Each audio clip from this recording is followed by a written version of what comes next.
Tottenham Hotspur have won a trophy. All those 17 years of hurt, Jim, have come to an end.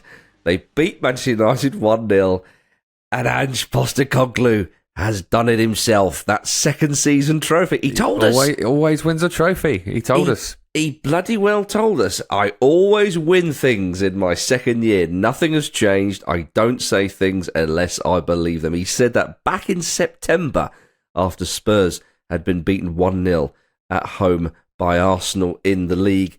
It now is one of the great all-time football quotes. I suppose it is, isn't it? Yeah. It is. I mean, I think he said that to inject that sort of belief into his players. And kind of, I don't know, give them that sense of destiny, perhaps. And clearly that's carried them to some degree. And they were such a different proposition from the Spurs we've seen in the league tonight.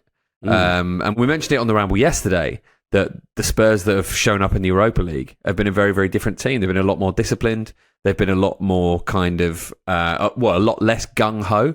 And that was exactly what Man United simply couldn't deal with tonight. They couldn't break that down. And it's very interesting to me that he can clearly get them to play like that and kind of hasn't previously.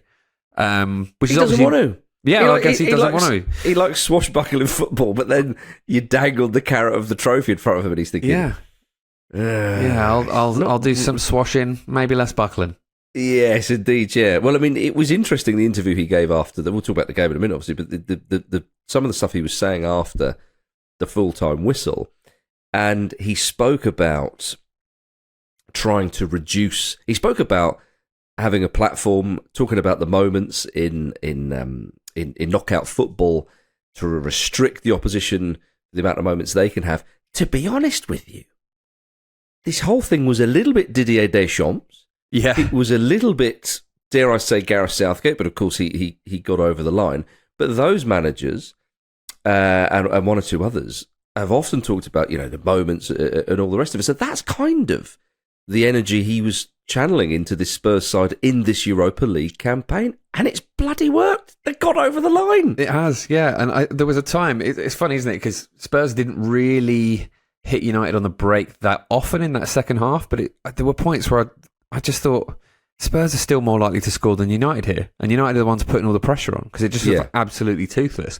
But they were just really, really good in essentially saying, you're not getting into our box. The moment you get in here, we're going to repel you and you can pump balls in all day long. But Van der Ven and Romero are just going to eat that up. And Postecoglou mentioned after the game having that back four available of Udogie, who I thought was particularly good. Van der Ven, Romero and Porro is something they've not had very often. Mm-hmm. And they were all exceptional tonight. Yeah, they were. And he obviously they've had their injuries, blah, blah, blah, blah. I just feel like talking about their league form is... We've talked about it. Pointless. The league form is the league form. Yeah. That's happened. Like, the league table does not lie. If you want any more proof, look at the league table, okay? But the Europa League form, as you say, and as everybody has noted, it has been very much slow and steady wins the race. Yeah. And it's not been that crazy for them in the Europa League. They've not had that much jeopardy. Comparing to Manchester United, obviously the Lyon game is the obvious one. Yeah. But they've bloody well done it. And when I saw the team lineups, I thought it was interesting that he started Richarlison and Son, and I think a lot of people made that observation and thought, "Ooh, that's a big one." And I forget which journalist it may were. I think it was Jack Pitt-Brooke who covers Spurs quite a lot for The Athletic, and he said that's a big call. And in fact, he said I think it's the biggest call Ange has made in his time at Spurs in terms of picking a particular player over another. And he reminded everybody of when Spurs picked Harry Kane for the Champions League final, when he'd been out for a bit and been injured and so on, and it didn't quite work out. Obviously, that was years before Ange was there. But I think he rewarded Richarlison for some of the hard work he's put in the semi-final. And it kind of, I mean, that's not the reason why they won necessarily, that particular thing, but it all goes into... He was excellent, though, in the first half. He was one of the standout performers for them. Worked his socks off and all the rest of it. It was always really going to be a war of attrition, this. Yeah. Let's be honest. There was not much quality on show. The goal was the scrappy one, and that's it. But if it was a war of attrition, Jim, he made the right call putting Richarlison in there. Yeah, absolutely. Because I think you're right. He did have that kind of that scrappy spirit that actually a lot of players on both teams lacked. I think the first probably 35, 40 minutes, essentially until Spurs scored, I think it was characterised by nerves, wasn't it? And you could feel it from both sets of fans. You could sort of see it from both sets of players. There were a lot of kind of misplaced passes and balls kicked out into touch when they couldn't quite find their man. And both teams struggled from that a little bit. But actually, I think Richarlison was a little bit of a beacon of kind of just directness, really. And that's something that they really needed, and that set that tone. So I think it's a good call as well. And obviously, having Son to come on potentially late on with, possibly with extra time in mind as well is something that may have proven to be quite smart had he needed that. So perhaps that was part of the thinking as well. But the goal, you're right about the goal. It felt like this sort of goal was always going to win a game like that. It looked like a Luke Shaw own goal on a lot of the replays, but Johnson obviously does get a touch kind of quite late on before it just taps it over the line. But my God. Yes, I was worried that was going to go down as a Luke Shaw own goal. Nobody wants that. No, the defender, the striker. So, yeah, it was. I'm delighted it was the former England under-17s man, Brennan Johnson, who scored it. He's a canny player, isn't he, Johnson? He's really good at popping up in positions like that. Well, they often say Brennan Johnson at the back post. It was Brennan Johnson at the front post. Indeed. This time round, yeah. And it was a funny one because we've so much has been said about the lack of quality with these two sides this season. When that goal went in and Brennan Johnson ran away, I was a bit like, for a second, I was like, "Is that in, or is he doing that thing that you see, grassroots players do, where they run away celebrating, trying to hoodwink the referee?" And obviously, it did go. And I was like, "Bloody hell, we didn't even see their net bulge in this game." Come on! But anyway, I don't think Spurs will give two shiny jobbies about that. But when they scored, I think Spurs edged the first half. Yeah, there wasn't that much in it, but I think they probably did. It was interesting because I thought Harry Maguire actually did all right in that first half. I thought he was very strong on a couple of occasions. Defensively, yes, I would agree. Yeah, we can talk about his attacking prowess. The reason I say that is because, and this is a problem that pretty much the whole Man United team had, was that he attempted a lot of kind of switches of play and a lot of kind of long raking balls that were consistently quite terrible. And he was kind of a culprit there as well. Yeah. I thought the goal, though, I think McCoyston and Darren Fletcher were sort of highlighting him a bit on the commentary.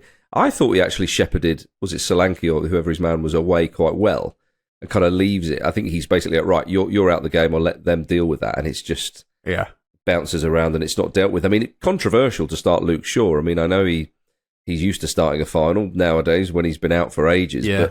But I thought he had a really poor game. He looked a little bit off it, didn't he? I just think other than the really basic passes and things like that, anything that required a bit more quality just didn't come off for him.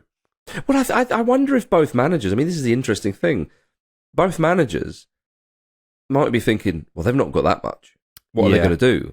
So actually, should we, but I did, I mean, I like Luke Shaw and, and on his day when he's fit, he's a quality player, but how often have we seen him fit in the last, I don't know how many years? I know he's started 2 finals for England at the Euros, but I mean, one is now a pretty distant memory and the other one is a forgettable memory. So anyway, that was it, but that can make the difference. And, he doesn't deal with the cross and it goes in. And there were a couple of moments of miscommunication in the United defence, weren't there, before that? There's one with Dorgu putting the ball out for a corner. Unnecessarily, and there was a little mix-up with Lenny Oro and the keeper as well, which was ultimately fixed. But there was a sense, wasn't there, that actually, if Spurs just keep chipping away at United's defence, that those cracks are already there. Yeah, No, it's true. And then into the second half, I mean, Ali McCoy was saying, why didn't they bring on Garnacho at half-time? You're damned if you do, you're damned if you don't. Because I thought Mason Mount starting was an interesting one. Yeah, I thought Mount started really well, actually. Yeah. I thought he had some nice touches and looked like somebody who was essentially just had the quality that was lacking in their passing and essentially every other department. But they just didn't really get him on the ball. No, and hindsight's 20/20 vision, of course. But I wonder if they did bring on Garnacho at half time. Yeah, I was just someone a bit more direct. I think that's what it came down to. It's kind of like what's going to happen here. Spurs are going to dig in. You've got to go for it now. I would have liked to have seen Kobbie Mainoo on a little bit earlier as well. I would have thought that possibly, it's very easy to be wise after the fact. Sure, isn't it? absolutely. I was thinking that Ugarte perhaps to come on and push Bruno Fernandes up. Fernandes were playing really, really deep, and he was off it as well. He had a couple of nice moments, but a lot of moments where we always joke about him having to do everything around there, and he can't always do that. But his general game was a little bit off it. But he is a player with that little bit of quality, and he was essentially too far away from the Spurs net.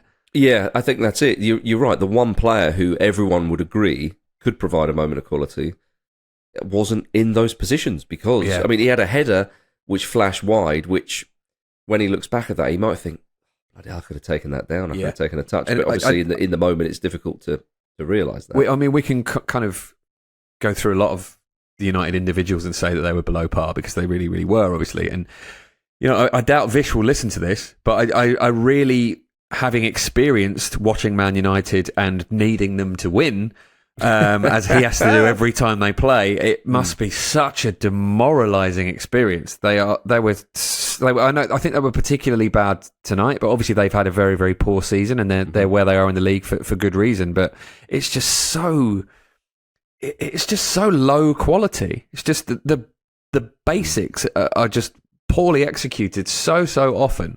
And again, Rasmus Højlund was a shadow, really. I mean, it's difficult because he's not getting any service, but when he does, he doesn't do a huge amount with it either. What did you think of the header he had? Because I thought McCoy said he's got to put it away. Yeah, I thought that was kind of harsh from McCoy, really, because Mickey van der Ven, his legs alone are 7 feet tall, and obviously it's a brilliant clearance, but in a split second, you're probably not expecting him to be able to make that. Obviously, he's there to score goals in big moments and be the guy that does that. So, perhaps actually McCoy's standards are fair enough. But it wasn't a sitter, was it, by any means? He also had to generate a lot of power to do it. And, you've also got to be careful that if you put too much on it, then it goes over the bar. So I think it was more of a really good clearance rather than a shocking miss. What else was that? I mean, Garnacho had a shot which Vicario saved. They just looked so comfortable, didn't they? Whenever United had anything to throw at them. Yeah, absolutely right. And Luke Shaw's header as well. Yeah, great save from Vicario, that. Yeah, I mean, again, a save you'd expect him to make. It's a good height for him, yeah. But he pushes it away well. You have to give credit there. I just didn't think Man United were going to score. No. And obviously, honestly, it felt like Spurs were more likely to score again, even though they weren't even trying to. Well, I mean, he brought on Kevin Danzo, didn't he? For a forward, and I think that was it. Postecoglou he thought to themselves, we've got our goal. They're coming at us. We're just going to dig in. I mean, the dynamic was set pretty early on in that second half, and for Spurs, it was just like everybody hold your nerve, don't do anything stupid. Vicario did something stupid, and Mickey van der Ven bailed him out. Yeah. But that was only really the moment, wasn't it? Because otherwise, again, they were pretty comfortable. Let's just say Garnacho had an effort, the keeper saved it. It's a decent save. It kind of flicks off the turf, but again, one that you would expect the goalkeeper to probably make. But otherwise, it kind of ran and ran. And Manchester United, as you say, it took on until about, I think it was like the 93rd minute, where whoever it was out wide, whipped one into that area, and it was a great header away. But Dallow, it was that type of cross that Man United were just not producing. Yeah. They had the ball out wide so many times, they lofted the balls in, and they were these pathetic balls that were just dinked in and easily dealt with. The Spurs defenders just all day nutting it away. Absolutely laughing. I don't know what Postecoglou said to his defenders on how to deal with Diallo, but it obviously worked because... Or what Amorim said to him to kill his confidence. Yeah. Why can't you be more like Cristiano Ronaldo? Goodness knows. But he wasn't as nearly as dangerous in that second half. And again, it's difficult. Again, highlighting one player, but that just lack of spark, and it's Manchester United. You had to highlight one player because he was really their only spark in the first half, and even that was snuffed out in the second half. Yeah, I felt like, we've heard a lot of stories this week about Amorim and his troubles at United, and even some of his backroom staff kind of initially struggling to settle in England and whatnot. Because obviously nothing happens at Man United without someone telling a member of the press for some reason. Yeah. And, it's easy to project these things, isn't it? But he did look very nervous before the game, during the game.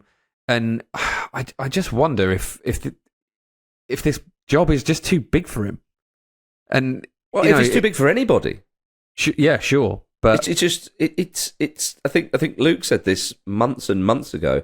They appear to be the unmanageable club. Indeed, that has been said about Spurs before. Although again, it's very different though. It is very different because this again, Spurs last season nearly finished fourth and nearly got Champions League football, of course. So they still had a respectable season. Yeah. If you remember last season, they didn't finish fourth, and it was seen as a slight disappointment. They've won the trophy. I understand it's on the night it goes either way and so on, but they've ultimately won a trophy. And do you know what? I didn't have a dog in the fight tonight watching the game, but as it went on, you could hear the Spurs fans. I thought, you know what? They want to win that trophy. They don't want to just qualify for the Champions League. Yeah. They want to win. I mean, Darren Fletcher on commentary, he said at one point, it's there's sort of 25 minutes to go. And, Spurs players are throwing themselves in front of the ball and all the rest of it. And Van der Ven and Christian Romero was fantastic, by the way. You've got to mention him. Again, getting in the way of everything, heading everything away. And he goes, the winner of this plays Champions League next season and wins a major trophy. Yeah. It's like, the major trophy bit comes first, mate. Yeah, absolutely. And then with about 5 minutes to go, no Spurs fan has got any fingernails left. He says, if Spurs can hold on, it'll be their 150th victory in Europe. It's like, give a shit. Like, do you know what I mean? Like, why chuck that stuff? Say weird, that before the it? game. Say it after. Don't 5 minutes to go, whatever it was, with every ounce of energy is being sapped by the second from the players and the fans. It is your job to set the tone, right? Goodness. To create the feeling of occasion. Talking down the merits of the winning the competition itself is so tedious, isn't it? Imagine that, Ange, in that post-match interview, first thing, well, Ange, you've secured the 150th victory for Spurs in Europe. You must be delighted with that. Well, it was a milestone that we all wanted to achieve. Anyway, it's a tough job commentary, so, On Ange Postecoglou now, he sort of intimated in his post-match that he would like to stay. He said it's not up to him. Don't do it, Ange! But there's a sense, isn't there, that surely when the dust settles on this season and the shine is still gleaming off that trophy that they've achieved by playing the sort of football that probably would have held them in very good stead, even just at times in the league.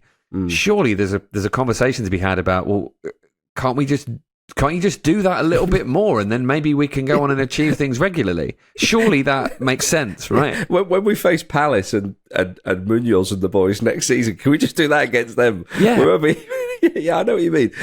I mean, I honestly, so all joking aside, it would have been one of the best things I've ever seen in football if, when he went to do that post-match interview, we haven't seen the press conference after. We've seen the post-match interview. Recording this, if he'd have just whipped out a pair of sunglasses and gone, "F the lot of you, I'm off," or it would have been fantastic. He was never going to do that, of course. Just lifted the trophy and dunked it on Daniel Levy's head. Yeah, exactly. He was never going to do that, and I understand that he is a good manager, despite what's happened this season. Is he the right man for Spurs? Who is the right man for Spurs? I don't know. Well, I mean, he's won them their first trophy in 17 years. I think tonight it's very clear that he's the right man for Spurs. Well, yeah, maybe. I mean, I think it's funny, isn't it, what that trophy win can do? Because before the game, I thought he'd be off in the summer. He still might be. And I think if he did, again, how many Spurs fans would want him to stay? Maybe now he's won that trophy, they might go, well, yeah, I mean, surely they're around. They are in the Champions League, which is massive. It will affect the quality of player they can get. I can absolutely imagine there is a certain kind of romanticism to people thinking, you know what? Yeah. Let's see. But who knows? Daniel Levy works in mysterious ways. Well, he certainly does. And, comparisons are being drawn with Erik ten Hag, of course. Yeah. Because, in decent first season, like Ange, the second season, it's like, oh, this is not good, but of course then wins the trophy. I mean, Ange said in that interview, whatever happens, we're still building this team. The decision is not in my hands. I don't feel like I've completed the job yet. And that trophy win certainly, so it certainly feels like that now. But again, getting over the line like that, in reality, it's 90 minutes. Can you say, oh, well, it's the difference between a good season and a total crap season. But it's the difference between lifting an enormous cloud over the club and not. So you can frame it which way you want, but ultimately that dark cloud is no longer over Spurs. Yeah, and Brennan Johnson said at the end of the game, didn't he, that the fans get battered about not winning trophies and the players do as well. And essentially, you can't do that. You can't do that for Spurs until a season's time, and even then, it's that's done for a while. So that is massive, isn't it? And that's one of the things that Postecoglou has spoken about, the pot shots that people take at the club, which I do and will do again and enjoy, as is my right. As an Arsenal fan, indeed. But it is, it is something that kind of clears that deck, isn't it? Yeah. So they're going to go into that the first day of the pre-season or even the next training session feeling very differently about themselves. So it's a massive, massive thing. And it's interesting how different it is in comparison to the team they've beaten, where that has seemed to do absolutely nothing to change the direction of travel. But it's funny though, isn't it? Because Ange, his press conferences and his interviews have been scrutinised this season, partly because of obviously because of the way that the season has gone, and we've at times on this podcast we've shown sympathy, and at times we've said not handled himself brilliantly there, and I think that's probably about right. But we've also acknowledged that it's very difficult for him. So you can understand why he gets pissed off with the press, because who wouldn't? Yeah, I mean in this country, but there's still good ways. That headline he took someone to task on the other day. I know we mentioned this on the Ramble yesterday. You're a hero. You're a hero or a clown. He absolutely has his right to reply on that, and a lot of managers don't take it. And it is refreshing, isn't it, that there is someone who does. I suppose the cost of that is that people know it. People know there will be good copy if they wind him up, so they keep trying to do it. But obviously, he's got broad enough shoulders to take that on. Indeed, and like I say, at times I think he has been, his reactions on have been questionable this season, but the pressure he's under, you can kind of understand why. But he spoke with great dignity after the full-time whistle, because he could have really gone, well, I told you, and like I'm sure he, with a little smile and a glint in his eye, probably will do. And he's earned that right, and absolutely fair play. I actually, like I said minutes earlier, I'd like him to give it the proper 2 fingers, see you later, lads. It would have been hilarious. But he spoke with great dignity, but he kind of sounded a bit like, in a much more polished and, I suppose you might say, experienced way, sort of echoed some of the thoughts that Amorim has been saying about Manchester United this season, in that he said, our league form has been terrible. This is not good enough. This is this, that, and the other. He totally acknowledged it. But he also said, part of the reason why he said, I always win something in my second season, was to encourage the players, as you said at the start, Jim. It was to kind of make and help them believe. Well, it's worked. Yeah. And he said that this isn't good enough. We need to do better. Blah, blah, blah, blah. Said all the things, really, that I suppose the fans would want to hear. Because you don't suddenly start doing, a lap of honour which lasts until September, at the start of the new season. To me, he's got the look and sound of a man who thinks, oh my goodness, what a relief, what joy, we're going to celebrate this. But this is just the start. Let's go and believe now. Let's go and act like an elite club. Let's not be the team that people think we are, or the club that people think we are. So it all kind of bodes well, really, for Spurs. Because if Manchester United have won it, Amorim was damning beforehand, saying, well, it doesn't change anything. Still a terrible season, blah, blah, blah. And I thought, it is, again, it's amusing, but perhaps he was too damning. Yeah, I mean, and obviously difficult to play it right. I suppose. In the other, on the flip side of that now looks absurd, doesn't it? It looks terrible because of the way they approach the game. It's like that old Kevin Keegan story, isn't it? Of how Pavel Cernacek was really confident, and then just before a game, Keegan says to him, "Why can't you be more like Peter Schmeichel?" It feels like that's the messaging that's gone back to the players, isn't it? And perhaps there's some truth in it, because if you look at the performance tonight, that simply isn't good enough. Now, if Amorim wants to, the idea is they want to win the league by 2028. That's what Jim Ratcliffe keeps very unhelpfully saying.